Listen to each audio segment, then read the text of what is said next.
Hey guys, happy November. In this video, we are going to be talking all things low carb for Thanksgiving. So whether you plan on doing an entire Thanksgiving spread that is all low carb, or you just want a couple of ideas to sprinkle some low carb into your Thanksgiving table, I've got you covered in this video. Make sure to like this video and subscribe if you're new. My name is Kathleen Hart. I'm a mindset and weight loss coach. I help struggling dieters get to the root of why they got where they're at and help them release their mindset blocks around dieting and weight loss so that you can lose your weight for good and maintain it. Anyone who wants to work with me, the links are always down in the description box below my videos. But for now, let's get on into these low carb favorites. If you're looking for a mashed potato substitute, I've got you. Same thing with stuffing. The stuffing that I make in this video, you will absolutely love it, along with a green bean side dish that rivals green bean casserole. We've also got an easy appetizer to make that is also very festive, and a cocktail that always warms me up from the inside out. So let's get the video started. The first recipe is my cauliflower mash. This is my low carb cauliflower mash. First off, you're gonna need cauliflower. My cauliflower in my store right now is huge, like literally huge. This is half of a large head of cauliflower. If your cauliflower is a little bit smaller than this, which it very well might be, just use one head. I'm using half today, and I'll show you what to do with that in just a second. We're also gonna need a little bit of garlic powder, some mayo, not all this by any means, but this I just wanted to put it into a different container. You're also gonna need some butter. Salted butter is what I'm using today, and a little bit of salt and pepper. That is it. That's how simple this recipe is. So the first thing I wanna do actually is get going with my cauliflower. Over on my stove, I have a pot of water that just about this much filled with water, so it comes to a simmer very quickly. And then I'm gonna use a little basket like this for steaming vegetables. So I'm gonna cut up my cauliflower, not into super small pieces. You won't want it to be super small because we're gonna end up putting it in the food processor anyway. So what I'm gonna do is cut this into 3 big pieces and then kind of cut it into smaller pieces from there. Let's see. Just kind of eyeballing it into big pieces. There we go. That's about the size that you want. It doesn't need to be any smaller than that. You certainly can if you want to, but you don't need to. There we go. And then I'm just gonna lay these into my basket, and I'm gonna get these steaming over the boiling water for about 5 minutes. And that's gonna soften up our cauliflower and get it ready to put into the food processor. And then from there, we're just gonna add a couple of these ingredients that I showed you earlier, and you got yourself some mashed cauliflower. Super simple, super tasty, really, really good, and using all low carb ingredients. So as soon as the cauliflower is done steaming, I will bring it back here and I'll show you what to do next.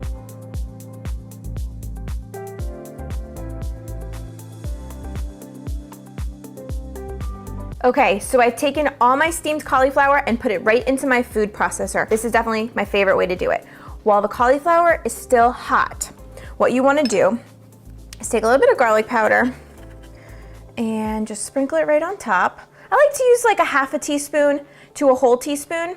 And what I also wanted to say, when I'm doing the measurements right now, it's gonna vary. It varies how much cauliflower you had in your head and how much you had in the head of cauliflower. It also matters how wet it is. So the ingredients that I'm gonna be using are kind of just eyeballing it at this point, but you have to kind of just add a little until you get the consistency that you like. But of course, in the recipe that I put posted below, I'll put exactly what I used for the size of cauliflower and everything that I had. But yours might be a little different, so just keep that in mind. You can always add, but you can never take away when you're putting ingredients into a blender. So just be careful, or food processor. So just be careful. While it's still hot, I am gonna put in a couple tablespoons of butter because cauliflower loves butter, and so do I. And also, butter is low carb, so why not use it? Low carb, nice, luxurious, fluffy cauliflower mash. So to that, I know you guys saw mayo earlier and you were like, what are you doing with that? Mayo is a secret ingredient that a coworker told me to use in mashed potatoes. So they made mashed potatoes that have a nice little tang to them and creaminess. And I'm like, why can't I add them in here? It's low carb. So that's what I'm gonna do. I like to start with like 2 big tablespoons, just right in. I'm gonna do a little bit more too. It's like about 2.5 right there. So what I'm gonna do now, and you wanna kind of work quickly because you don't want the cauliflower to cool off too much because I want it to melt the butter and melt the mayo and everything. So I'm gonna turn this on and just let it do its thing. I'm gonna try to let it go for a couple seconds. I wanna try to let the cauliflower pieces break up on their own, and then I am gonna go in there and scrape down the sides, but I wanna see what it does on its own first. Ooh, it looks so good. All right, so what I'm gonna do is just scrape down the sides like this. Creaminess on point. Perfect amount of butter. Actually, I am gonna add a little bit more garlic in here this time. And then I'm also gonna go in now with my salt. I'm gonna generously salt this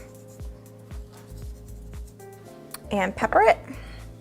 Go right around. I'm gonna give this one more final pulse, and then I'm gonna put this in a pretty bowl and just show you guys how I like to serve it up. Here we go. All right, all finished. I'm going to go and spoon this into a bowl right here, and just look at this as it falls. I just want you guys to watch.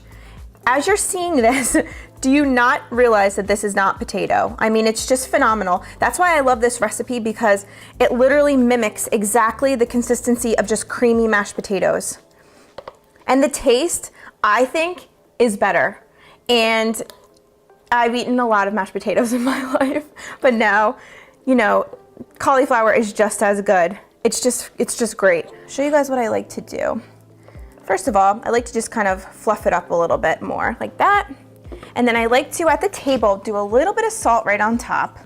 Can never have enough salt, I mean, especially with cauliflower, it just loves it. Brings out the flavoring. Put a little bit of pepper right on top.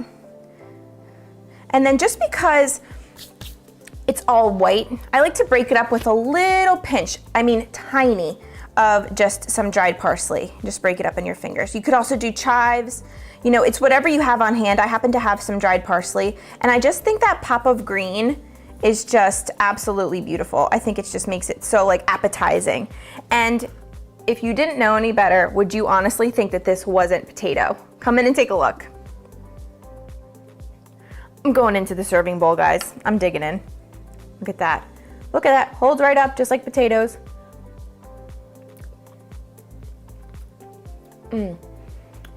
Nothing better. This might be my favorite low carb recipe that I've come up with yet. Is my sausage and cauliflower stuffing. For this recipe is a stuffing that my grandmother used to make every year, and it was a sausage and bread stuffing, traditional stuffing, but with sausage in it, and I just absolutely loved it. So to start off, we have the star of the show. You're gonna need some chopped cauliflower. Now to chop this, I like to cut it in half and then cut it into steaks, and then keep chopping it until it's like nice bite-sized pieces. You don't want this to be in the food processor. You really want to do this by hand. That's how I feel like it comes out perfectly every time. You're also going to need some sausage. Today I'm using a combination of sweet Italian sausage and also hot Italian sausage. You could use either one. You could use a combination of both, whatever your heart desires. You're also going to need some chopped onion, some chopped celery, and I'm using some frozen peas and carrots mix today. I know peas aren't a traditional stuffing ingredient, but I feel like I love peas and it just elevates this dish even more. You're also gonna need some butter. Of course, I would never leave out my old trusty friend, garlic. I have about 2 to 3 cloves here. It's just gonna make this dish awesome. For herbs today, I am using rosemary, parsley, and sage. It's really important to use fresh herbs in this recipe. You're gonna need a little bit of chicken stock, pepper, salt, of course, and then for garnish, I have some toasted walnuts and a little bit more chopped parsley for color.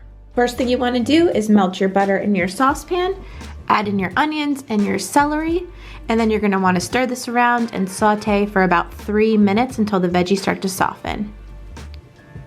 Next, you're gonna remove the casing from your sausage, if you didn't buy ground sausage like me, and you're going to break this up with your fingers just into a little bit smaller pieces and then scatter it throughout the pan. Then you're gonna wanna just mix it all together, breaking it up with your spatula as you go along. Don't worry, there's gonna be plenty of time to break the sausage up if you can't do it right away. Then you're gonna wanna cook this sausage for about 4 minutes, along with the celery and onions, stirring it frequently and also just still trying to break it up into smaller bite-sized pieces.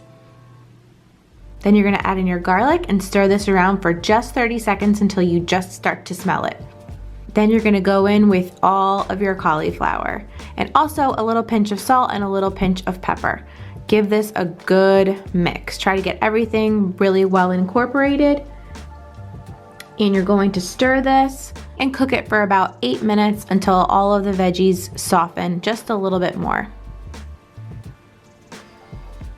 Then you're gonna add in all of your herbs and also the frozen carrots and peas. Give this a really good stir, once again, to get everything nice and incorporated. Then you're gonna go in with your chicken stock and deglaze the pan. This step is important. You wanna run your spatula all along the bottom of the pan to release all those flavorful bits. So yummy. You're gonna wanna put a lid on this and let it cook for 15 minutes. And then you're done. Okay guys, now it is time to garnish this lovely, luscious plate of yummy goodness, literally. All right, so you just wanna take your toasted walnuts. I did a little bit of salt and pepper here, just to taste if you think it needs it. And then you're just gonna take the walnuts and just scatter them right on top. This is a must step. Do not leave this out. The nuttiness of these toasted walnuts mixed with the crunch that they're gonna give you just elevates this dish that much more because it is kind of like the same texture. So adding these on top just really takes it up a notch. It's just amazing. Okay, and lastly, we're just gonna do a little bit of our extra chopped parsley just right on top for garnish. Not only does this make it amazingly appetizing because of this pop of green, but the fresh herbs mixed with the herbs that are cooked in there just honestly just literally makes this dish. How beautiful is this, guys? Oh my God, this deserves a place at your Thanksgiving table. Your guests are gonna love it. How amazing does this look, guys? Oh my God. The best stuffing alternative that I could possibly think of and that I'm bringing to you guys. All you need is a ginormous serving spoon. Stick it in here, put it on your Thanksgiving table. This is an amazing side dish made with green beans, some garlic, and one of my favorite ingredients, some champagne vinegar. This is what I like to call my low-carb green bean side dish. Come and take a look at the ingredients. The first thing you're gonna need is some fresh green beans. Now these are beans that I got from my store. It's about a pound, and I just cut off the ends right here. And then we need some sliced garlic. This is what's gonna be amazing, flavoring these. It's just so good. And then here I have some flavored balsamic vinegar. This is a pear champagne balsamic. And actually the jar is green. The actual vinegar itself is like a light orangey color. It's not dark like balsamic. You're gonna wanna get yourself some champagne vinegar. If you wanna use a funky flavor like I am, that's cool too. They sell them everywhere now, and they're actually a really cool ingredient to cook with. Saute these all together, add some vinegar in, and you will have a perfect side dish that is so many different kind of complex flavors, but it's really not. So you can impress some guests with a couple few, it's simple ingredients, and it's gonna be amazing. So meet me over by the stove and we'll get this party rolling. First things first, over medium heat, I'm going to start melting my butter and my olive oil. And as that's happening, I want to add in the garlic because I want the garlic to be perfuming the oil and the butter. And this is the best way to do it. Add it in when everything is still kind of, cold or room temperature. And then it will infuse the oil as it heats up. So I'm just going to watch this for a couple seconds, maybe a minute, while everything kind of comes up to temperature and the butter all melts. And then I'm going to mix my garlic in. And then once it gets to the point where I'm gonna add the green beans, I'll show you what to do next. All right, everything is bubbled now, and I'm gonna go in with my green beans. Now, if you guys don't like crispy veggies, which I definitely do, I don't like when everything is kind of cooked till it's, a wilted mess and it's just falling apart. I don't like that. I like it when my green beans still have a little bit of a crunch to them. So that's why I'm adding them in raw at this stage.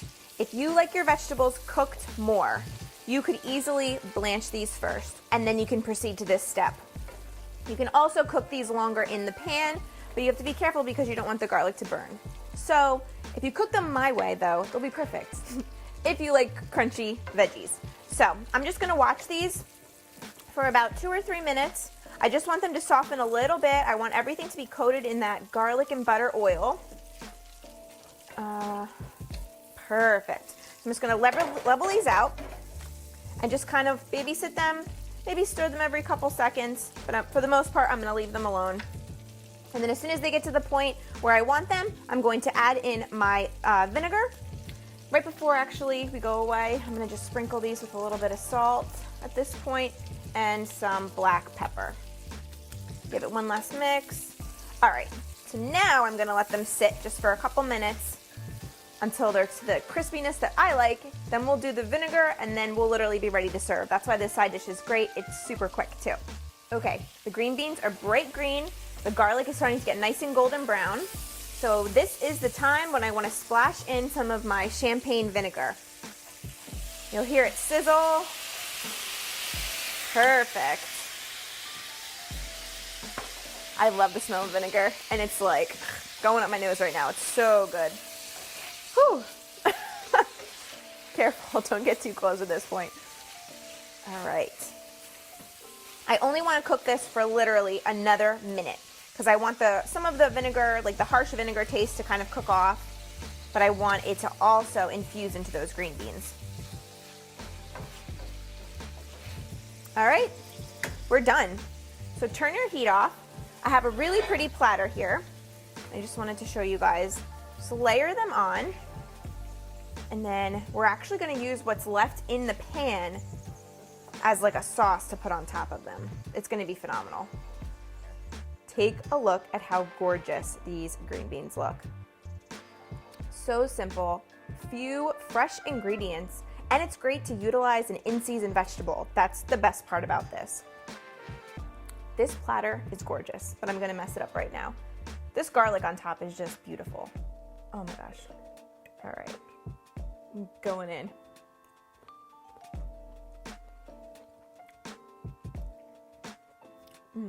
You make this for people, they're gonna love you forever, I swear. The best part is that vinegar. It's that little ingredient that in the back of your throat where you're like, what is that?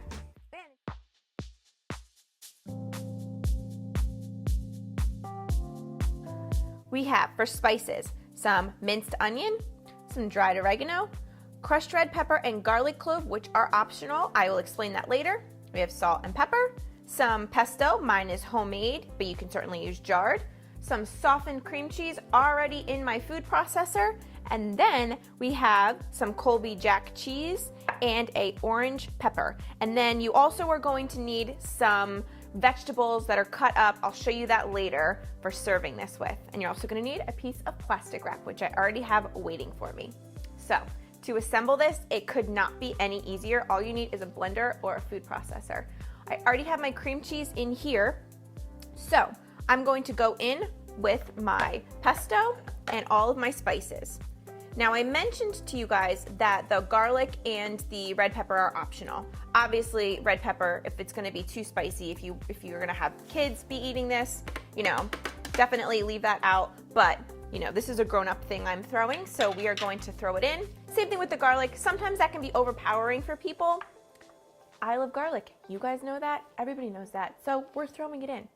So to this, I'm gonna add my cheese. Couldn't be any easier. And I'll talk about the pepper in a little bit.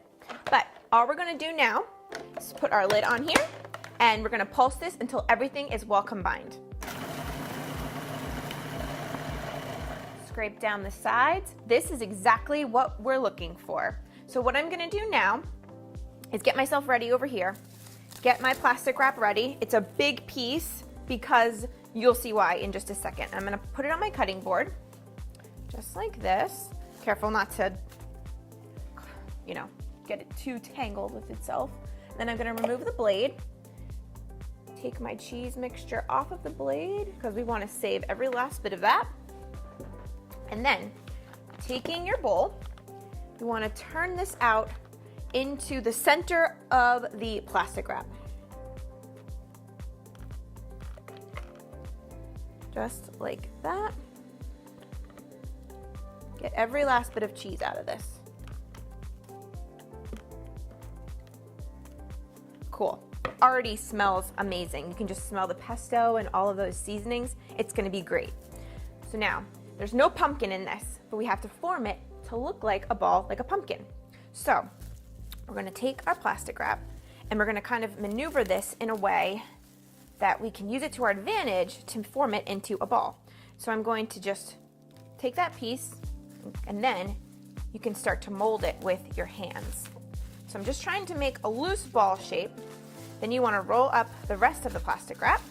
Now, when it sits in the fridge, which it needs to for at least 2 hours, you can also make this the night before. The longer this sits in the fridge, the better the flavors are gonna be because everything's gonna get a chance to mingle and hang out, and it's just gonna be pop of flavor in your mouth. It's gonna be great. So make sure you let this chill, not only to get the flavors going, but to make it a little bit firmer.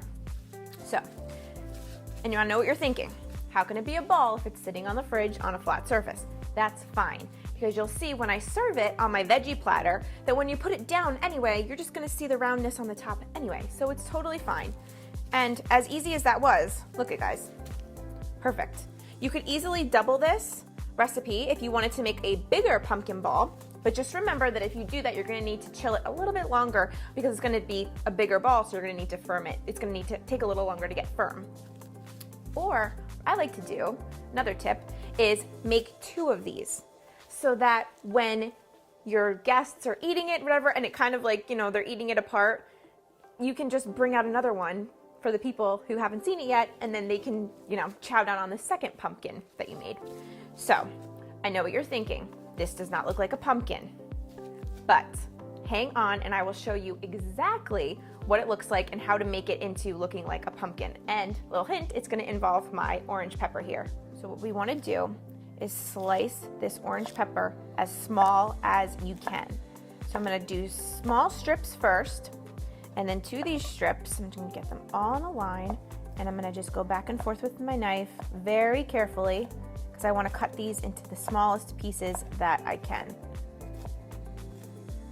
Here we have our minced pepper, and I don't know if you guys can read minds, but now we are going to take this cheese ball carefully, and I'm going to roll it in the pepper so that it looks like an orange pumpkin.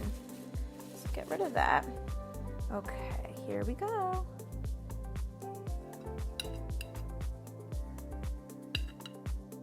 So I pushed all my peppers onto my cheese ball. Come and take a look. And I put it on a little platter here, the little piece of iceberg lettuce on the bottom just to make it look like it's in a pumpkin patch. The last thing I need to do is take my stem from my pepper, which I cleaned up a little bit just to be a round piece. And this is going to be our topper. And what you want to do, you might have to push a little hard too because this was in the fridge, don't forget. Guys, how cute is that?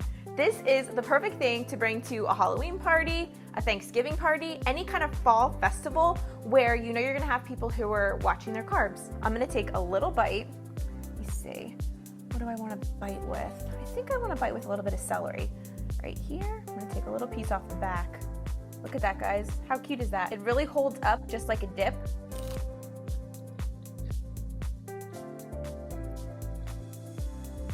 It's literally perfect. It's creamy because of the cheeses.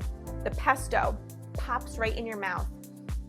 And then the other spices, because I let that sit in the fridge, it hardened up to be a nice firm dip, but it has so much flavor. The whiskey sour.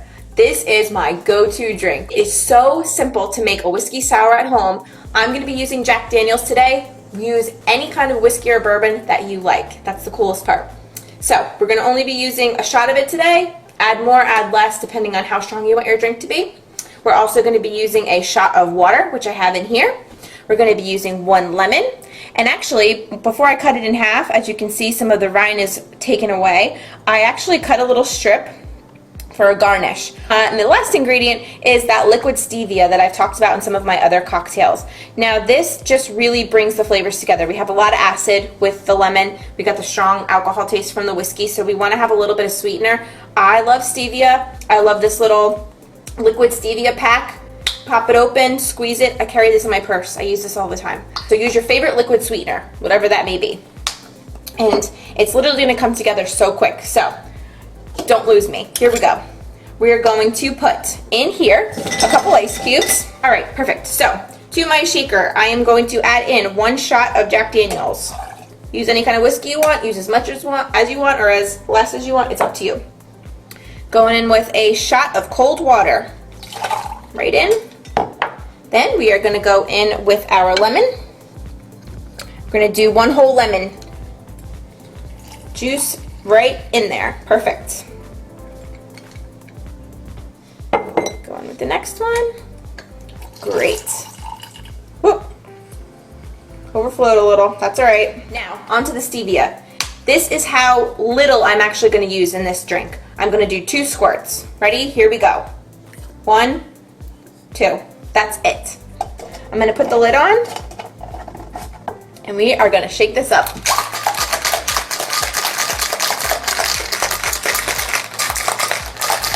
Perfect. All right. We got our lemon rind on here already. Let's pour this right in. Beautiful. And I like to use these fancy wine glasses because I think they really show off a cocktail really well. And it's good for presenting because it's clear, so that's why. So let's go in and take a sip of this, baby. Ah, there it is. That's it. This is my favorite drink in the world, I'm telling you.